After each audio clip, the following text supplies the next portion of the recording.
Lok Sabha seat से ticket की दावेदारी कर रहे हैं। नेताजी, आप भी बलिया लोकसभा सीट से टिकट मांग रहे हैं। बलिया लोकसभा पार्टी नेतृत्व को हमने निवेदन किया है कि बलिया लोकसभा भी 2017 में विधानसभा मांगा नहीं मिला, 2019 में लोकसभा मांगा नहीं मिला, अब 2022 में भी विधानसभा मिलते मिलते नहीं मिला।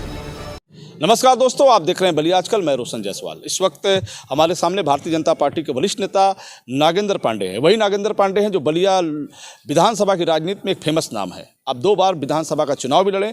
वर्तमान समय में भारतीय जनता पार्टी में आप मिशन यानी प्रधानमंत्री के मिशन को आगे बढ़ा रहे हैं। आइए बात करते हैं नागेंद्र पांडे, जो चर्चा है कि आप भी बलिया लोकसभा सीट से टिकट की दावेदारी कर रहे हैं। नेताजी, आप भी बलिया लोकसभा सीट से टिकट मांग रहे हैं? जी, हम भी मांग रहे हैं बलिया लोकसभा। पार्टी नेतृत्व को हमने निवेदन किया है कि बलिया लोकसभा हम भी लड़ना चाहते हैं, मेरे ऊपर विचार किया जाए। 2017 में विधानसभा मांगा नहीं मिला, 2019 में लोकसभा मांगा नहीं मिला, अब 2022 में भी विधानसभा मिलते मिलते नहीं मिला। तो लगातार पार्टी की सेवा। तो आपने बताया 2019 में भी आपने दावेदारी की? हाँ, 2019 में भी हमने लोकसभा मांगा था, लेकिन पार्टी ने नहीं दिया। अच्छा, पार्टी को लेकर खासतौर पर प्रधानमंत्री के मिशन को लेकर, सरकार की नीतियों को लेकर, मिशन को लेकर आप किस तरह से प्रयास कर रहे हैं? नहीं, माननीय प्रधानमंत्री देश के जो जिस तरह से काम कर रहे हैं, जिस तरह से दुनिया में भारत की प्रतिष्ठा को बढ़ाने का काम किए हैं, तो हम लोग तो लगातार लगे हुए हैं कि भाई हमको कुछ मिले या ना मिले, लेकिन इस देश का गौरव बढ़ाने के लिए, भारत माता की प्रतिष्ठा को बढ़ाने के लिए विश्व में मोदी जी को तीसरी बार प्रधानमंत्री बनना चाहिए। उसके लिए हम लोग पार्टी द्वारा चलाए गए कार्यक्रमों को आम जनता तक पहुंचाने का काम कर रहे हैं और पार्टी का जो निर्देश होता है उसमें अपने को तन मन धन लगा करके काम करते हैं और निरंतर चलते रहते हैं कि भारतीय जनता पार्टी आने वाले 24 में किस तरह से बलिया में चुनाव जीते, इसके लिए हम लोग लगातार काम कर रहे हैं। अच्छा, दूसरी बात यह है कि बलिया लोकसभा में कुल 5 विधानसभा हैं। 2 विधानसभा गाजीपुर जिले में हैं, जहुराबाद, मोहम्मदाबाद, बाकी फेफना, बलिया, बैरिया। इन 5 विधानसभाओं में आपकी भूमिका क्या है? नहीं, 5 विधानसभा में यदि ज़मीनी स्तर पर सर्वे करा लिया जाए तो 2 उधर है, गाजीपुर में है, 3 इधर है। हमसे अधिक किसी ने काम नहीं किया है। कार्यकर्ताओं के लिए लड़ने का काम हम जितना किए हैं उतना किसी ने नहीं किया है।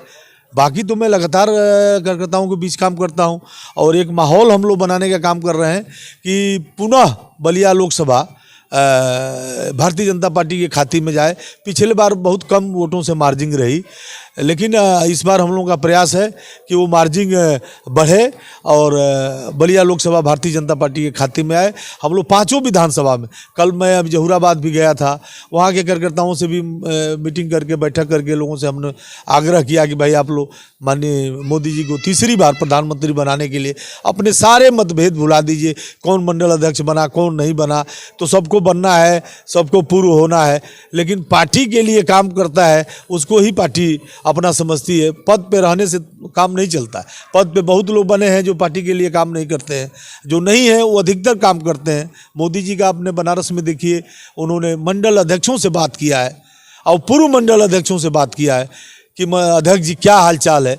तो इतना देश का बड़ा, दुनिया का सबसे बड़ा नेता आदमी, निचले स्तर के भारतीय जनता पार्टी के कार्यकर्ता जो नींव रीढ़ हड्डी है, हमारा जो नींव है, उससे वो वार्तालाप करके हौसला अफजाई कर रहे हैं, तो फिर इससे अच्छा क्या हो सकता है? कि आज़ादी के बाद अभी तक बलिया लोकसभा सीट में कोई ब्राह्मण सांसद नहीं हुआ, जिसको लेकर एक बार फिर आप चाहते हैं कि बलिया लोकसभा सीट से कोई ब्राह्मण चेहरा मैदान में आया, उसको जनता उसका समर्थन करे। नहीं, हम लोग का अपना ये मानना है कि भारतीय जनता पार्टी के यहाँ चुनाव जब माननीय चंद्रशेखर जी लड़ते थे तो रामकृष्ण मिश्रा जी लड़ते थे और बहुत कम मार्जिन से हारते थे। मुलायम सिंह जी का समर्थन रहता था।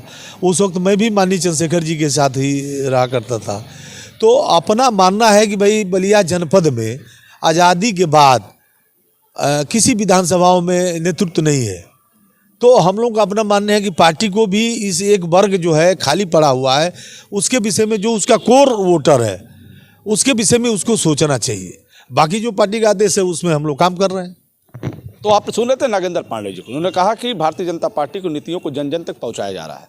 खासतौर पर प्रधानमंत्री नरेंद्र मोदी जो देश के प्रधानमंत्री हैं और तीसरी बार भी भारत में भाजपा की सरकार हो और नरेंद्र मोदी भारत के प्रधानमंत्री बने, इसको लेकर मिशन को आगे बढ़ाया जा रहा है। तो दोस्तों, नागेंद्र पांडे इन दिनों बलिया लोकसभा सीट से दावेदारी आपकी है और इनका कहना है कि एक बार ब्राह्मण को भी मौका मिलना चाहिए। फिर हम आपसे जुड़ेंगे, तब तक इतना ही। जुड़े रहें बलिया आजकल से। मैं रोशन जायसवाल, नमस्कार।